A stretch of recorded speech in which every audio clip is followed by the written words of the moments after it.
ரலியல்லாஹு அன்ஹு அவங்க இப்படி துவா செய்வாங்களாம்.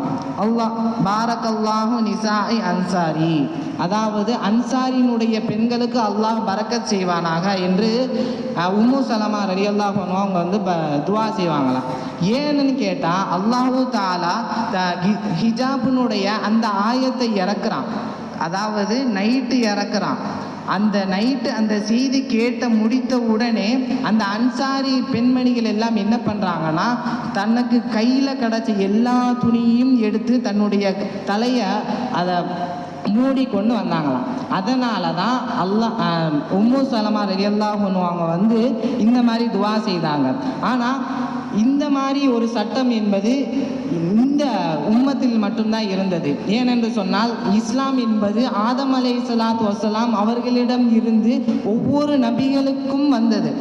ஆனால் என்னன்னா சட்டம் மாறும். ஈசா அலைஹிஸ்ஸலாத்து வஸ்ஸலாம் அவங்களுடைய காலத்தில் சில இது ஹலாலாக இருந்தது, ஆனால் அது நம்மளுடைய காலத்தில் ஹராமாக இருந்தது. ஆனால் மூசா அலைஹிஸ்ஸலாத்து வஸ்ஸலாம் அவங்களுடைய காலத்தில் இப்னு மாஜால வரக்கூடிய ஒரு ஹதீஸ், நபி ஸல்லல்லாஹு அலைஹி வஸல்லம் அவங்க சிறுநீர் கழிச்சிட்டு இருக்கும் பொழுது ஒரு